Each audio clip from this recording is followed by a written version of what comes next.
Ольга Максимовна прислушалась. Из комнаты, где жили невестка с сыном, доносились всхлипывания Верки, которые периодически переходили в безудержные рыдания. «Это еще что такое?» – подумала про себя женщина.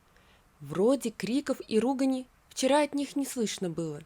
Конечно, как и в любой семье, иногда ругались сын с женой, но после этих ссор не было рыданий. А тут Ольга немного постояла в нерешительности, ее брови задумчиво сдвинулись в одну точку. Вмешиваться не хотелось. По правде говоря, невестку она не слишком жаловала, поэтому считала, что уж если сын, Антошка, что и ляпнул своей супруженице в пылу гнева, то так ей и надо. За годы совместной жизни под одной крышей Ольга Максимовна не раз убеждалась, что Верка все делает не так. Например, капусту в борщ крупно режет, а картошку наоборот, мелко. Пыталась ей еще, как только они с Антоном поженились и к ней переехали, подсказать и научить. А та: «Ах, оставьте, Ольга Максимовна, я сама знаю, как мужа кормить». А откуда она тогда могла знать? Это Ольга Максимовна знала, а это-то появилось у них дома совсем недавно. Но сильно она не лезла в быт молодых. Не то, чтобы каждый день пилила сноху, а так, изредка, и, как считала сама, только по делу, а не ради того, чтобы придраться. Но шло время, а рыдания за дверью не прекращались. Наоборот, казалось, что только усиливались. Женщина не выдержала, решительно кинула в раковину ложку, которой помешивала суп на плите, выключила газ и потопала в комнату к невестке. Куда деваться, но идти надо. Все-таки происходит что-то, и это она не может игнорировать. Она решительно и без стука открыла дверь в комнату. Верка лежала на диване и рыдала, зарывшись лицом в подушку. «Вера, что случилось? Чего слезы льешь который час подряд?» – спросила свекровь. «Случилось что?» Верка оторвала от подушки зареванное опухшее лицо. «У Антона другая женщина», – превозмогая рыдание, сказала она. Слезы текли по ее щекам, волосы растрепались, из носа текло. Вид был просто пугающий. У Ольги Максимовны от услышанного ноги подкосились. Вера ей, конечно, не слишком нравилась, но где гарантия, что другая невестка не будет еще хуже, чем эта? Тем более внук растет, Максимка, отрада ее сердца, 3 годика всего ребенку. За это можно все невестке простить. Как принесли его с роддома, так и поняла Ольга Максимовна, что не сможет жить без этого мальчика, так похожего на ее сына. «Не-не-не, другая Вера нам не нужна», тут же пронеслось у нее в голове. Она протянула невестке носовой платок. «На, вытри слезы. Про другую он тебе сам сказал?» «Нет, я почувствовала, а потом видела их вместе». «Ну-ка, давай расскажи мне, вдвоем подумаем, авось и помогу тебе чем». «Вы?» – удивилась Вера. «Да-да, я. А чего ты удивляешься? К тебе я все-таки привыкла, а там еще неизвестно, что за чудо-юдо».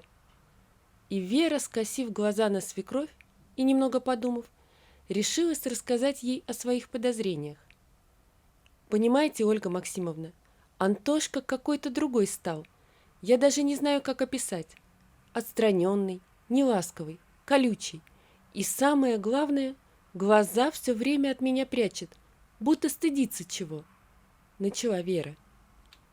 Ольга задумчиво кивнула, понимая, что любая женщина интуитивно чувствует появление соперницы, и Верка в своих подозрениях не ошибается, но вслух об этом говорить не стала, решила дослушать невестку до конца. «Я вначале думала, может, устает, на работе проблемы, но с другой стороны, вечно же проблемы не могут быть. А устает, мы все устаем», — продолжала Вера.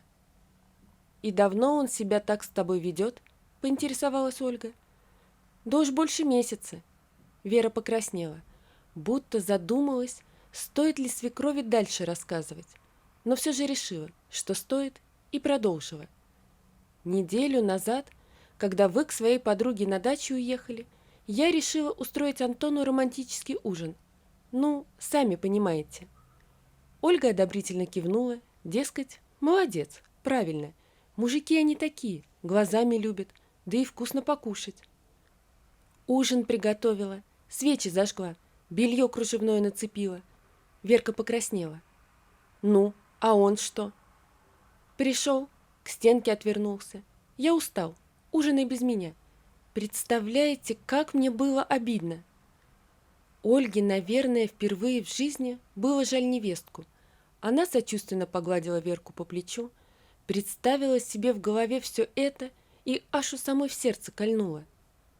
И еще, знаете, каждое утро она ему звонит.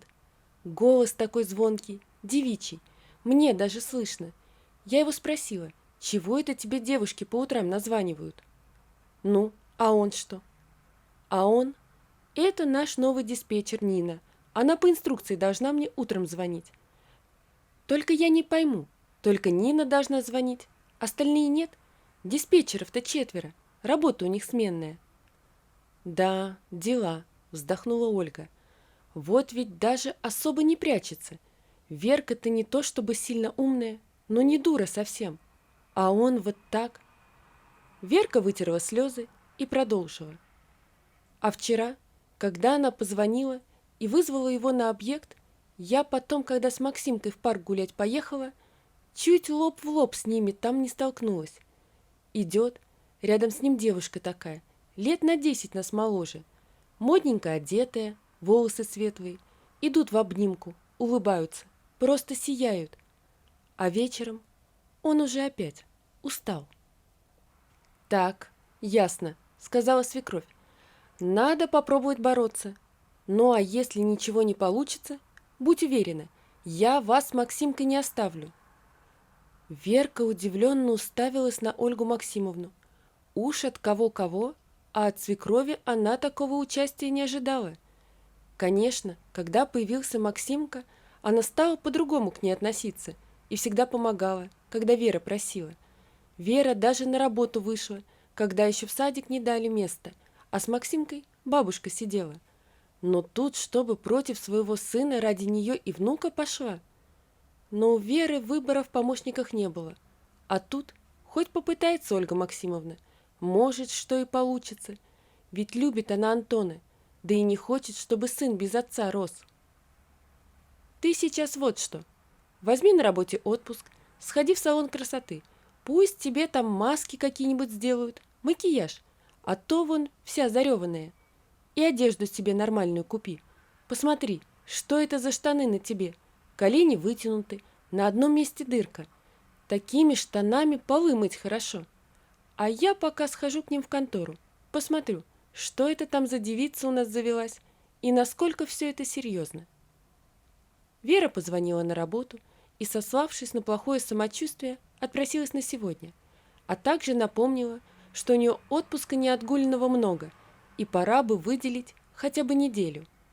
Начальница не отказала, ведь Вера из декрета вышла раньше положенного срока и трудилась наравне со всеми, а в отпуск и правда не ходила еще. Ольга Максимовна элегантно оделась, положила в сумочку несколько семейных фотографий, с удовлетворением осмотрела себя в зеркало. Эх, хороша! Подмигнула она сама себе, улыбаясь, и вышла за дверь. За руль сегодня решила не садиться, а вызвала такси. Только подъехала не прямо к офису, а вышла в ближайшем сквере. Надо было прогуляться и еще немного подкорректировать свой план. А ничего лучше не помогает, чем прогулка по скверу. «Здравствуйте!» Через стойку диспетчера на Нину приветливо смотрела ухоженная женщина лет 60. «А не могли бы вы мне вызвать Антона Владимировича?»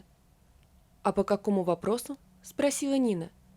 «Скажите, что мама пришла», – сказала Ольга Максимовна, заметив, как лицо девушки за стойкой вспыхнуло. «А Антона Владимировича нет, он сейчас на обеде». Но Ольга Максимовна и сама знала, где ее сын сейчас. Она нарочно насчитала время так, чтобы оказаться в конторе в отсутствие сына. Она внимательно рассматривала девушку.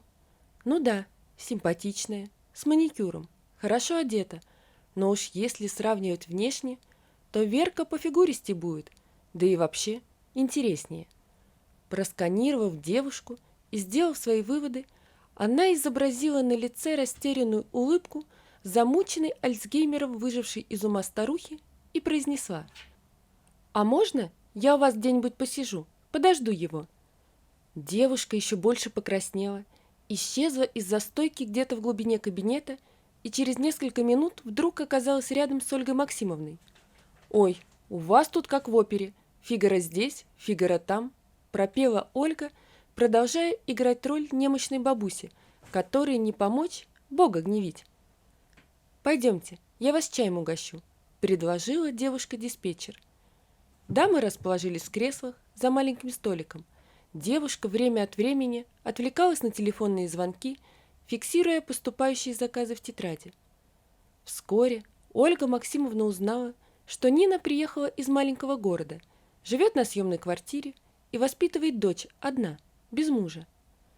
«Ой, милочка, вам срочно нужно выйти замуж за порядочного человека с квартирой, и тогда у вас все наладится». «Да, я тоже так считаю», — улыбнулась Нина, подумав про себя, а старуха-то не так больна на голову, как показалось вначале. «Какая вы умница!» — похвалила девушку Ольга. «И что, есть кто-нибудь на примете?» Нина снова зарделась и неопределенно пожала плечами. «Ну да, есть человек, который мне помогает». «Это же здорово, милочка!» — обрадованно воскликнула Ольга Максимовна. «Семья — это так важно для человека. Вот у нас знаете, какая семья? Сын мою невестку Верочку так любит, на руках носит». Она достала лучшие семейные фотографии, где Антон еще с нежностью смотрел на Веру, обнимал ее. «Вот, смотрите, это они в Турции, а рядом мой внучок, Максимка. Он такой замечательный. А еще, знаете, скажу вам по секрету, я раньше Верочку, жену моего Антона, недолюбливала, а потом поняла, зря я так, зря. И знаете, что я сделала? На днях я подарила ей квартиру и дачу. Не хочу, чтобы мой внук потом остался без ничего, как его отец когда-то, когда мой Владимир ушел от нас». Ольга Максимовна с удовольствием заметила, как Ниночка побледнела, когда услышала про квартиру. Она уже набрала в легкие воздуха, чтобы добавить красок в рассказ о великой любви Верочки и Антона, как на пороге помещения показался ее сын. «Мама, что ты здесь делаешь?» – изумился он. «Пришла с тобой поделиться одной замечательной идеей», – ответила Ольга Максимовна. «Ну, пойдем, посвятишь меня своей идее». Ольга зашла в кабинет сына, огляделась. Хорошо, чисто, солидно, кожаное кресло, диван под стать. Она пристроилась в кресле. «Итак, сынок, ты помнишь, какой сегодня день?» Антон сморщил лоб, пытаясь вспомнить дату, но как ни силился, на ум ничего не приходило. «Мама, все, сдаюсь, не помню». «А я помню. Именно в этот день ты когда-то привел к нам Верочку и сказал: «Мама, я люблю ее и хочу жениться».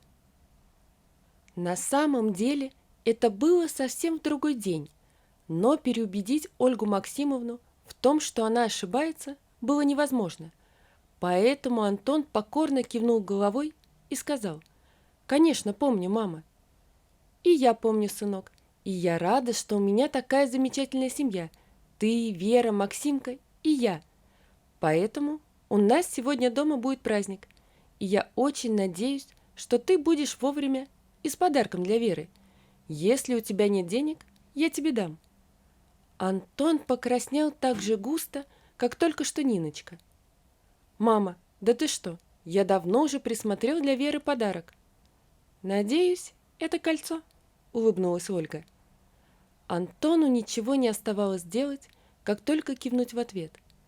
Ольга Максимовна распрощалась с сыном, отказавшись от его предложения подкинуть домой на машине. «Нет-нет, сынок, у меня есть еще одно важное дело», — заявила она.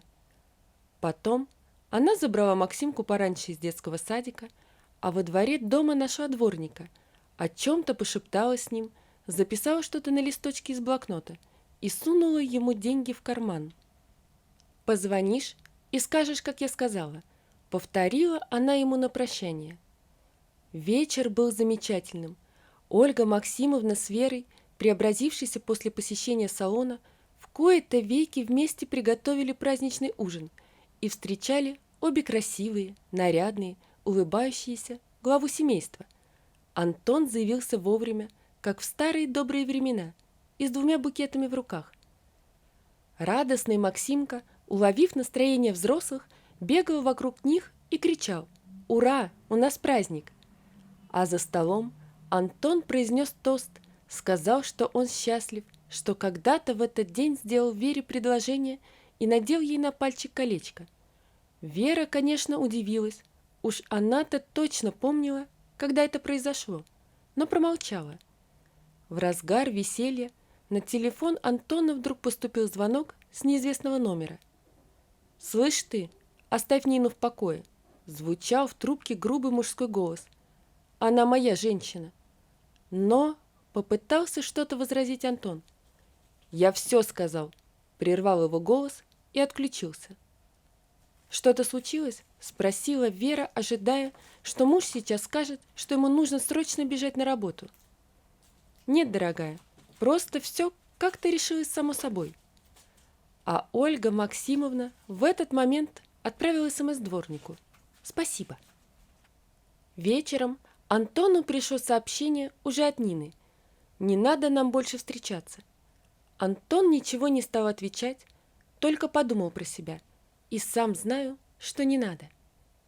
Вечером, когда все наконец угомонились, Антон застал Ольгу Максимовну на кухне и тихо спросил: «Мама, а ты что, правда квартиру Вере подарила?» Ольга усмехнулась: «Пока нет, но вполне возможно, если мне придется защищать интересы Верочки и Максимки, я это сделаю». Сейчас Антон и Вера живут счастливо. Они многое пересмотрели в своей жизни. Нельзя позволять рутине засасывать себя в болото будней. Надо жить с радостью. А про Ольгу Максимовну Вера всегда говорит, что свекровь у нее самая лучшая в мире. Но, наверное, потому что и Ольга теперь также отзывается о невестке. Вот такая история, друзья. Напишите, пожалуйста, что вы думаете об этой истории. Не забудьте подписаться на канал и поставить лайк. Всего вам доброго. До свидания.